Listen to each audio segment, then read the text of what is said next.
सभी दोस्तों, स्वागत है आपका हमारे यूट्यूब चैनल एजुकेस्टिक पर। तो चलिए दोस्तों, आज हम आरआरसी ग्रुप डी 13 सितंबर थर्ड शिफ्ट का एनालिसिस करते हैं, जो कि रियल एवं एथेंटिक हैं।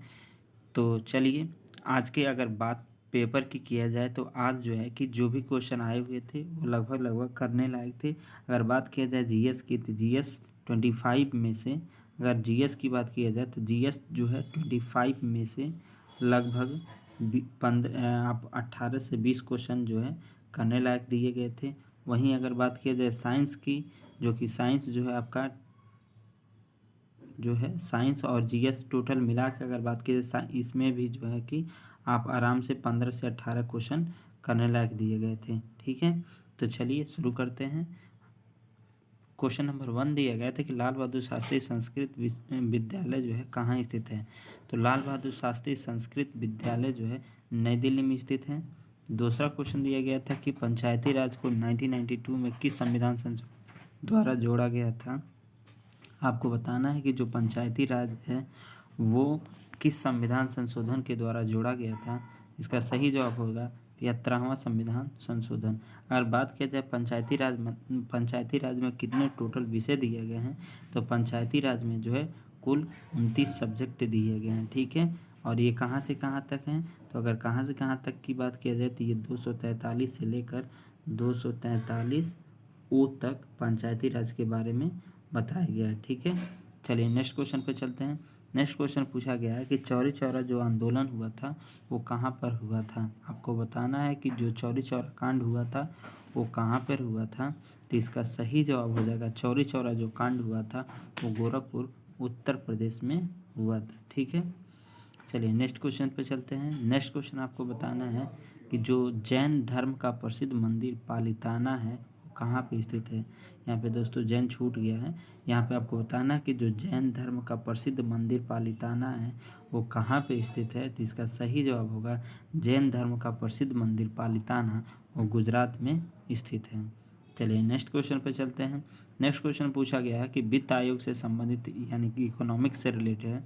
पूछा गया कि वित्त आयोग का गठन किस अनुच्छेद में वर्णित है। दोस्तों आपको बताना है कि जो वित्त आयोग है वो किस अनुच्छेद में वर्णित है। तो इसका सही जवाब होगा 280, यानी कि वित्त आयोग के बारे में जो अनुच्छेद 280 में इसका जो इसके बारे में बताया गया है। ठीक है, नेक्स्ट क्वेश्चन पे चलते हैं। नेक्स्ट क्वेश्चन पूछा गया है कि लोहित नदी किसकी सहायक नदी है। दोस्तों लोहित नदी किसकी सहायक नदी है। लोहित नदी जो है वो ब्रह्मपुत्रा की सहायक नदी है। इसके अलावा अगर लोहित नदी की बात किया जाए तो लोहित नदी शुभन सीरी, ठीक है, ये भी जो है ब्रह्मपुत्रा की सहायक नदी है। लोहित हो गया, शुभन सीरी हो गया, ठीक है, ये भी ब्रह्मपुत्रा की सहायक नदियां हैं। तो चलिए नेक्स्ट क्वेश्चन पे चलते हैं। नेक्स्ट क्वेश्चन पूछा जा रहा है कि स्मृति ईरानी ने यूनिसेफ के साथ मिलकर जो बच्चियों की 11 से 14 वर्ष की उम्र में पढ़ाई छोड़ दी हैं उनको मुख्य धारा में लाने के लिए कौन सी योजना चलाई है। आपको बताना था इसमें जो है कि स्मृति ईरानी जो कि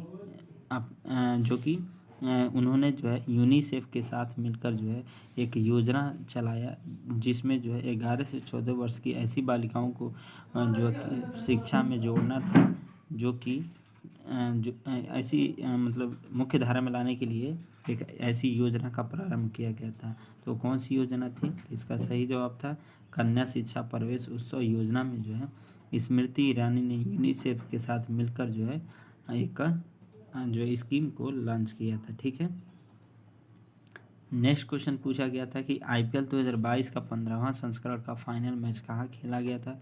आपको बताना था कि आईपीएल 2022 का 15वां संस्करण मैच कहाँ पर खेला गया था। तो सही जवाब इसका था कि नरेंद्र मोदी स्टेडियम जो है जो कि या इसी को हम लोग मोटेरा स्टेडियम के नाम से जानते हैं, जो कि गुजरात के अहमदाबाद में स्थित है। वहाँ पे जो है इस जो है आईपीएल 2022 का 15वां संस्करण जीता था। दोस्तों आईपीएल 2022 की अगर बात किया जाए, आईपीएल 2022 की अगर बात करें हम लोग, तो आईपीएल 2022 में जो है इसमें विजेता टीम थी गुजरात टाइटंस। कौन थी गुजरात टाइटंस। ठीक है, गुजरात टाइटंस ने राजस्थान रॉयल्स को हराकर जीता था। अगर गुजरात टाइटंस के कप्तान की बात किया जाए तो हार्दिक पांड्या जो है गुजरात टाइटंस के कप्तान थे। चलिए नेक्स्ट क्वेश्चन पे चलते हैं। नेक्स्ट क्वेश्चन कह रहा है कि पौधे जो है जल एवं लवण का ट्रांसपोर्टेशन, पौधों में जो जल होता है एवं लवण होता है उसका ट्रांसपोर्टेशन कौन करता है? तो जो पौधों में जल एवं लवण का ट्रांसपोर्टेशन होता है वो जाइलम के द्वारा होता है। और जाइलम जो है जल एवं लवण का जो ट्रांसपोर्टेशन करता है वो एक दिशीय करता है, मतलब एक दिशा में जो है। जैसे अगर बात किया जाए कि यहाँ पे मान लीजिए कोई पौधा है, ठीक है, यहाँ पे कोई पौधा है इसमें, और ये जो मान लीजिए यहाँ पे जड़ें हैं, तो यहाँ से जो जल एवं खनिज लवण होता है वो एक दिशा में लेके जाता है।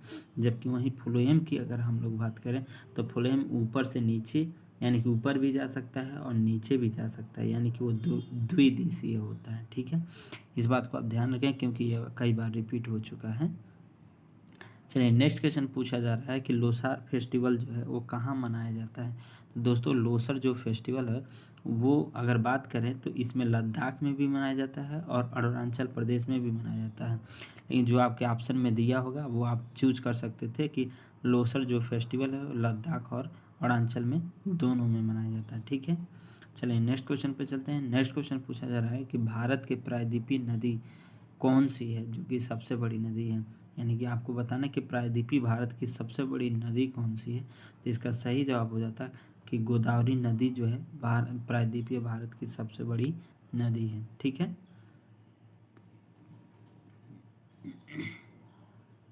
चलिए दोस्तों नेक्स्ट क्वेश्चन पूछा जा रहा है ओम के नियम क्या है? आपको बताना था कि ओम का नियम से रिलेटेड कोई क्वेश्चन पूछा गया था। तो अगर आप देखेंगे कि ओम के नियम में क्या बताया गया कि V बराबर I इंटू आर, इसी फार्मूले को जो है वो तोड़ मरोड़ कर जो है लिखा होगा।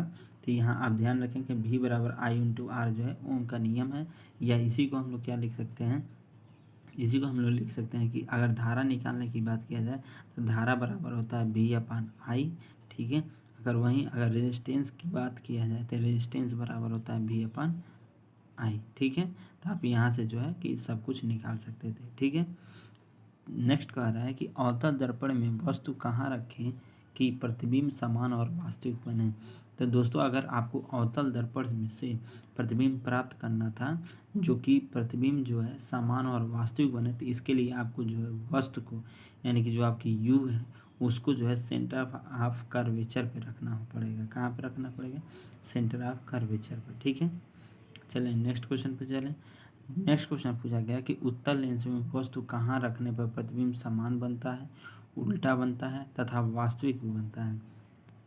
तो दोस्तों उत्तल लेंस जो होता है अवतल दर्पण की भांति काम करता है। तो उत्तल लेंस में क्या होता है, अगर आपको प्रतिबिंब को समान बनाना है, उल्टा तथा वास्तविक बनाना है, तो इसके लिए जो आपका वस्तु होना चाहिए वो 2f पर होना चाहिए। कहाँ पे? यानी कि फोकस के 2 गुना दूरी जो कि 2f होती है वहाँ पे आपको वस्तु को रखना पड़ेगा। ठीक है, चलिए नेक्स्ट क्वेश्चन पे चलते हैं। जब बारिश की बूंदें पर किरणें पड़ती हैं तो रेनबो बनता है, उस समय बूंद पर किरण का क्या होता है? यानी कि सिंपल सी बात कह रहा है कि अगर मान लीजिए ऐसे बारिश आ रही है, तो जब बारिश की बूंदें जो है किरणों पे पड़ती हैं, जैसे मान लीजिए बारिश के कोई बूंदें ड्रॉपलेट हैं, इन ड्रॉपलेट पे अगर सूर्य के प्रकाश ये जो पड़ते हैं, तो सूर्य के प्रकाश जैसे ही पड़ते हैं तो उस समय बूंद पर कौन सी क्रिया होती है? तो जब बारिश की बूंदों पर जो है सूर्य के प्रकाश पड़ता है तो वहाँ पर रिफ्रैक्शन ऑफ लाइट होता है, यानी जो प्रकाश होता है उसको क्या होता है? अपवर्तन होता है। ठीक है, उसके बाद कह रहा है कि इलेक्ट्रोमैग्नेटिज्म के बारे में लिखने से कौन सा कथन गलत है? आपको बताना था कि एक इलेक्ट्रोमैग्नेटिज्म से एक क्वेश्चन दिया हुआ था, उसको बारे में बताना था कि इलेक्ट्रोमैग्नेटिज्म के बारे में कौन सा कथन है। जैसे अगर इलेक्ट्रोमैग्नेट की बात किया जाए तो सिंपल से अगर बात करें हम लोग तो ये होता है नॉर्थ पोल, ये होता है साउथ पोल।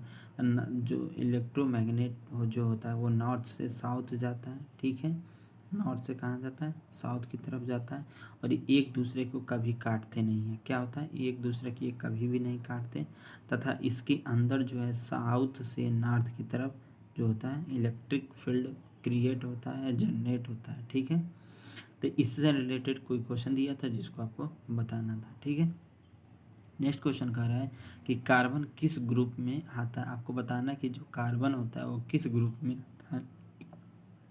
तो बात करें अगर कार्बन की, तो कार्बन का एटॉमिक नंबर जो होता है वो 6 होता है, और इसका जो है एटॉमिक नंबर 6 होता है। इलेक्ट्रॉनिक विन्यास की बात करें तो 2 और 6 होता है। तो एक कार्बन क्या है, एक आधातु है, क्या है कार्बन एक क्या है आधातु है, और यह जो है जो ग्रुप है वो ग्रुप नंबर 14 में पाया जाता है। किस ग्रुप में आता है, ग्रुप 14 में आता है, ठीक है। और अगर बात की जाए पीरियोडिक टेबल में, तो पीरियोडिक टेबल में जो कार्बन होता है सबसे ज़्यादा जो है कि क्रिया करके, यानी कि सबसे ज़्यादा ये जुड़कर जो है अपना जो है कंपाउंड बनाते हैं सब। तो हाइड्रोजन, उसके बाद नेक्स्ट क्वेश्चन पूछा गया कि हाइड्रोजन जो है किस ग्रुप में आता है, आपको बताना है हाइड्रोजन जो है किस ग्रुप में बना आता है। तो हाइड्रोजन, जितने भी हाइड्रोजन होते हैं वो 17वें ग्रुप में आते हैं, ठीक है। जिसमें जो है 17वें ग्रुप की अगर हम लोग बात करें तो जो फेकल ब्राइटी ग्रुप होते हैं, यानी कि जो फ्लोरीन, क्लोरीन, ब्रोमीन, आयोडीन जो होता है, स्टेटीन होता है, ये सारे के सारे कौन किस ग्रुप में आते हैं, 17वें ग्रुप में आता है, ठीक है। चलिए नेक्स्ट क्वेश्चन पे चलते हैं। नेक्स्ट क्वेश्चन कह रहा है कि पाचन के दौरान भोजन से न्यूट्रिएंट्स किसके द्वारा लाया जाता है। आपको बताना है कि जो पाचन भोजन का होता है तो उसके दौरान जो न्यूट्रिएंट होते हैं बॉडी में वो किसके द्वारा लाए जाते हैं। इसका सही जवाब होगा प्लाज्मा। तो प्लाज्मा जो होता है वो पाचन के दौरान जो भोजन के से न्यूट्रिएंट्स होते हैं उनको जो है पहुंचाने का काम करता है। नेक्स्ट क्वेश्चन कह रहा है कि वॉशिंग सोडा का उपयोग कहाँ किया जाता है। आपको बताना है कि जो वॉशिंग सोडा होता है उसका उपयोग जो है वो कहाँ पे किया जाता है। वॉशिंग सोडा की अगर बात करें तो Na2CO3 जो होता है उसका यूज कहाँ पे होता है। तो इसका मेजर यूज होता है पेपर मिल में होता है, ठीक है, कागज़ बनाने में या कागज़ की लुगदी बनाने में।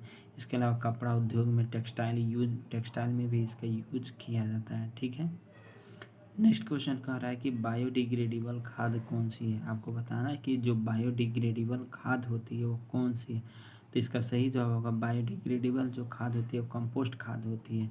बायोडिग्रेडेबल की बात अगर किया जाए तो वो छोटे छोटे मालिक्यूल्स में जो खाद टूट जाते हैं उन्हें, और नेचर को यानी कि प्रकृति को नुकसान न पहुँचाएँ, वो ऐसे खाद को हम लोग बायोडिग्रेडेबल खाद कहते हैं, ठीक है। चलिए नेक्स्ट क्वेश्चन पर चलते हैं। नेक्स्ट क्वेश्चन आपको बताना है कि विद्युत ऊर्जा को ऊष्मीय ऊर्जा में कौन बदलता है। अगर आपसे बात किया जाए इलेक्ट्रिक कन्वर्टर की, यानी कि आपको बताना है कि जो इलेक्ट्रिक एनर्जी होती है उसको जो है हीट एनर्जी में कौन ट्रांसफ़र करता है। तो जो इलेक्ट्रिक गीजर होता है, इलेक्ट्रिक गीजर जो होता है वो इलेक्ट्रिक एनर्जी को हीट एनर्जी में ट्रांसफ़र करता है, ठीक है। ऐसे ही अगर बात किया जाए कि जो आपका बैटरी होती है या जो आपके जो है कि जैसे आपके माइक्रोफोन होते हैं वो क्या करते हैं, इलेक्ट्रिक एनर्जी को साउंड एनर्जी में कन्वर्ट करता है, ठीक है। इसी प्रकार गोल्ड का उत्पादन भारत में सबसे ज़्यादा कहाँ पे होता है। आपको बताना है कि जो गोल्ड होता है उसका सबसे ज़्यादा माइनिंग, सबसे ज़्यादा प्रोडक्शन कहाँ पे होता है। तो गोल्ड का सबसे ज़्यादा प्रोडक्शन भारत में वो कर्नाटका के जो KGF होता है, KGF का मतलब है कोलार गोल्ड माइन जो होता है, वहाँ पे इसका जो है सबसे ज़्यादा उत्पादन होता है, ठीक है। बात किया जाए बच्चों का लिंग निर्धारण किसके कारण होता है। तो दोस्तों जैसे कि आपको पता है कि जो मेल होता है, मेल और यहाँ पे जो फीमेल होती है, ठीक है, मेल और फीमेल की अगर बात करें हम यहाँ पे, तो फीमेल या मेल में जो होता है जो गुणसूत्र पाए जाते हैं वो जैसे सभी में समान होते हैं। जैसे देखा जाएगा इसमें भी पहले में भी 22 होता है, दूसरे में मतलब 1 2 3 4 5 6 डॉट डॉट 22, यानी कि 22 इसमें होता है, इसमें भी 22 होता है, 22 तक होता है, ठीक है। इसमें जो है XX गुणसूत्र होता है, XX गुणसूत्र होता है, लेकिन इसका जो 23वां पेयर होता है वो 23वां पेयर XX न होकर XY हो जाता है, और गर्ल्स में वही जो है XX हो जाता है। तो जो इसका Y जो गुणसूत्र होता है, यानी कि 23वां जो पेयर होता है जिसको हम लोग नॉर्मली 1 से लेकर 22 तक हम लोग ऑटोसोम्स बोलते हैं, और 23वां जो पेयर होता है जिसको एनोसोम्स बोला जाता है। तो एनोसोम्स ही जो है बच्चों के लिंग निर्धारण का कारण बनता है, ठीक है। तो चलिए नेक्स्ट क्वेश्चन पे चलते हैं। भारतीय संविधान में ब्रिटेन से क्या लिया गया है। तो ब्रिटेन की अगर बात किया जाए तो ब्रिटेन से मेजरली एकल नागरिकता जो है वो लिया गया है। वहीं बात की जाए अमेरिका में, तो अमेरिका में जो है द्विनागरिकता, दोहरी नागरिकता चलती है, ठीक है। चलिए नेक्स्ट क्वेश्चन पे चलते हैं। नेक्स्ट क्वेश्चन पूछा जा रहा है कि ओजोन परत किस जगह पर, ओजोन परत जो होती है उसमें छिद्र जो है किस जगह पे हुआ है।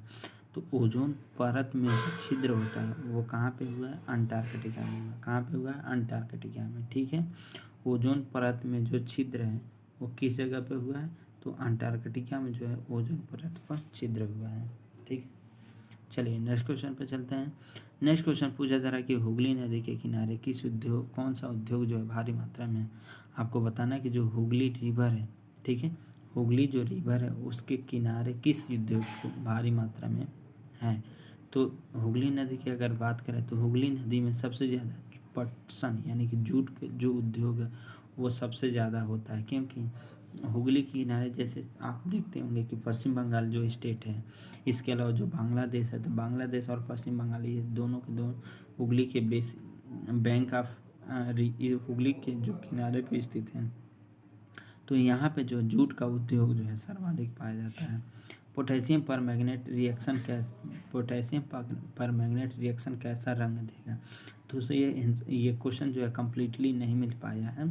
तो जैसे अगर बात KMnO4 की किया जाए यानी कि पोटेशियम परमैंगनेट की बात किया जाए, तो पोटेशियम परमैंगनेट जो है अलग अलग जो है कि चाहे क्षार हो चाहे बेस हो, उनसे क्रिया करके अलग अलग कलर देता है। जैसे अगर पोटेशियम परमैंगनेट को जो है कि अगर हम पोटेशियम हाइड्रोक्साइड के साथ क्रिया करा दें तो यह कोई और कलर दे देगा, किसी अम्ल के साथ क्रिया करें तो कोई और कलर देगा। तो ये क्वेश्चन आप देखेंगे जब क्वेश्चन कंप्लीट जो भी होगा वो आप हमें कमेंट करके बताएंगे कि ये क्वेश्चन आखिर में था क्या और उसका जवाब भी देंगे। ठीक है, तो चलिए दोस्तों, इसी के साथ धन्यवाद।